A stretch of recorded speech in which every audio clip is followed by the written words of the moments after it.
हाँ, बिल्कुल, आपने दुरुस्त कहा। देखिए, एक बात ज़हन में रखें कि spoiler biggest spoiler is Israel, ठीक हो गया? लेकिन ये खाली इसराइल नहीं है। हुँ, इसराइल की पेनिट्रेशन जो है, वो ईरान के अंदर भी है मोसाद की शक्ल में। यस। और अगर ईरान के अंदर वो उसकी पेनिट्रेशन ना होती तो ईरान की इतनी सारी लीडरशिप पिछले 6-8 माह में जिस तरह शिकार हुई है, जिस तरह चुन-चुन के उनको शहीद किया गया, फिर उसके बाद जिस तरह मोसाद के एलिमेंट्स वहाँ पर पकड़े गए आईआरजीसी के अंदर भी और दूसरी जगहों पर भी। सो इससे कोई इनकार नहीं है कि द स्पॉइलर जो फैक्टर है वो दोनों एंड पे है। एक चीज़ और बड़ी इम्पोर्टेंट है, वो ये है कि स्पॉइलर के साथ-साथ एक रिफॉर्मर ग्रुप होता है ईरान के अंदर। एक जो है वो एग्रेसिव हैं, जो पासदाराने इंकलाब है, वो ये समझते हैं कि हमने अमेरिका को जो है वो जंग के अंदर ही सबक सिखाना है, इस वक़्त मौका है, हम इसराइल को भी मज़ीद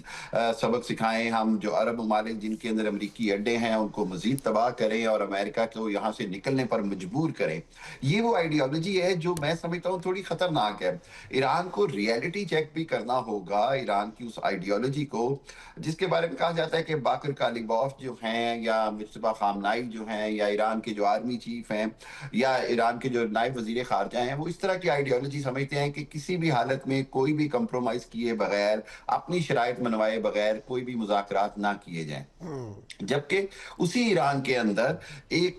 जिसको आप कह लें कि मोतदिल मिजाज जो लीडरशिप है वो है मसूद पेज़ेश्कियान की है, वो अब्बास इरागची साहब हैं, वो इस तरह की लीडरशिप है जो ये समझती है कि ईरान ने अपनी ताकत भी मनवा ली, ईरान ने दुनिया को दिखा दिया कि वो तड़ने वाला नहीं है, लेकिन वहीं पर ईरान का जितना नुकसान हो गया है, ईरान मज़ीद बड़ी जंग का मुतहम्मिल नहीं है। और इसलिए वो जो फेस सेविंग की हम बात करते हैं कि एक अच्छी विक्टोरियस स्टाइल की फेस सेविंग लेकर हमेशा के लिए एक जंग बंदी की तरफ आया जाए और ईरान के लिए जो है वो बाकी दुनिया के दरवाजे खुलें, पाबंदियां खत्म हों, ईरान के फाइनेंशियल जो क्राइसिस हैं, आपको भी पता है कि ईरानी जो रुपी है या ईरानी करेंसी की जो कीमत है वो कहाँ चली गई है। सो ये सारी सूरत हाल जो है,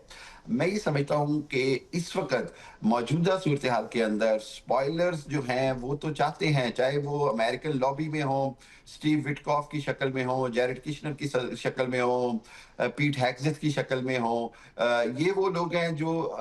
दे स्टिल वांट कि जी ईरान जो है वो उसको मजीद तबाह किया जाए। दे स्टिल बिलीव कि जी अमेरिका की अभी माइट इतनी है कि अमेरिकन जो हैं वो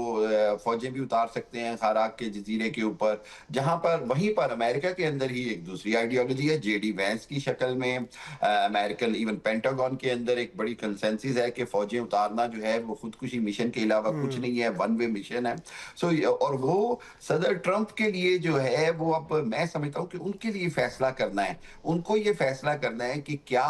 वो जिस अंदाज में देखें फील्ड मार्शल साहब ने और प्राइम मिनिस्टर साहब ने जो कलीदी किरदार अदा किया वो यही था कि जी आप दोनों की जंग का नतीजा तीसरी आलमी जंग होगा, पूरी दुनिया में क्राइसिस आएगा, 400-500 डॉलर के ऊपर जो है वो पर बैरल पे पेट्रोल जो चला जाएगा, क्रूड ऑयल और ब्रेंट चला जाएगा। तो ये इस हवाले से पूरी दुनिया को पाकिस्तान ने एक रियलिटी चेक करवाया, जिसके नतीजे में आज जंग बंदी हुई। अब इस जंग बंदी को मुस्तकिल जंग बंदी करने के लिए एक बार फिर मैं ये समझता हूँ कि उन स्पॉइलर्स को निगेट करना, उन हुँ, स्पॉइलर्स की नफी करना और रियलिटी चेक करना और फेस सेविंग के नाम के ऊपर